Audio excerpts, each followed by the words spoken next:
Welcome to அம்மாஸ் குட்டி kitchen.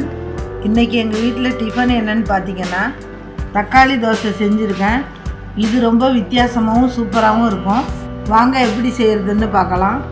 தக்காளி தோசை பண்ணுறதுக்கு 3 தக்காளியை கட் பண்ணி மிக்ஸி ஜாரில் போட்டுக்கலாம்.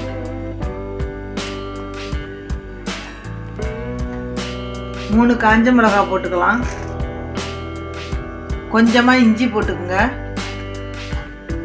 இது எல்லாத்தையும் மூடி போட்டு பேஸ்ட்டாக அரைச்சி எடுத்துகிட்டு வந்துடலாம்.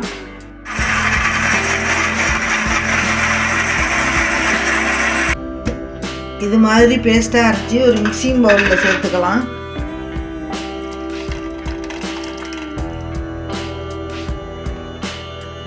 இது கூட ஒரு கப்பு ரவா சேர்த்துக்கலாம்.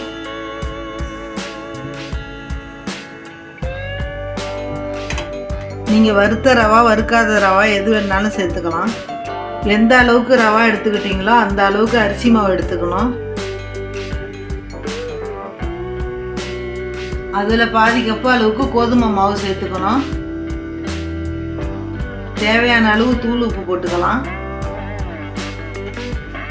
ரவா தோசை அளவுக்கு தண்ணி ஊற்றி மிக்ஸ் பண்ணிக்கணும். நான் இப்போதைக்கு 3 டம்ளர் தண்ணி ஊற்றி மிக்ஸ் பண்ணிக்கிறேன். இப்போ இது எல்லாத்தையும் ஒன்றோட ஒன்றா மிக்ஸ் பண்ணிக்கலாம். இந்த அளவு மாவுக்கு 10-12 தோசை ஊற்றலாம். இதை நல்லா கரைச்சி விட்டு 10 நிமிஷம் மூடி போட்டு ஊற வச்சுருங்க. ரவா போட்டிருக்கிறதுனால கொஞ்சம் ஊறினா தான் நல்லாயிருக்கும். 10 நிமிஷம் ஆயிடுச்சு, ரவா ஊறி இருக்கும். இதை நல்லா மிக்ஸ் பண்ணி விட்டுக்கலாம்.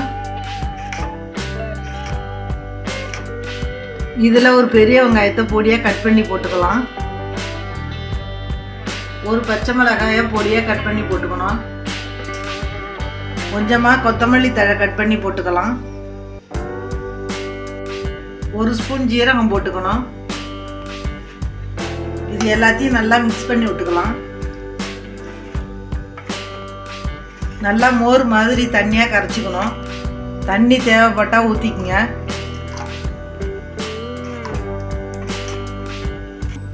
பாருங்க, இந்த அளவுக்கு மோர் மாதிரி தண்ணியாக இருக்கணும். இதை அப்படியே வச்சுட்டு அடுப்பில் தவா போட்டு எண்ணெய் அப்ளை பண்ணிக்கோங்க.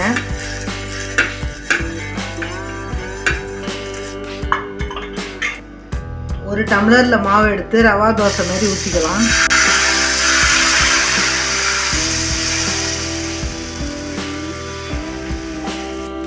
வேகிறதுக்காக கொஞ்சம் எண்ணெய் ஊற்றிக்கலாம். அடுப்பை மீடியம் ஃப்ளேமில் வச்சு ஒரு பக்கம் வெந்தால் போதும். திருப்பி போடணுன்னு அவசியம் இல்லை. வெந்ததும் அப்படியே மடித்து ஒரு தட்டில் எடுத்து வச்சிட வேண்டியதான். பாருங்கள், நல்லா மொறு மொறுன்னு வெந்துருச்சு. மடித்து தட்டில் எடுத்து வச்சிடலாம். எப்பவும் ஒரே மாதிரியான தோசை ஊற்றாமல் இதை ட்ரை பண்ணி பாருங்கள். இதே மாதிரி நம்ம எல்லா தோசையும் ஊற்றிக்கலாம்.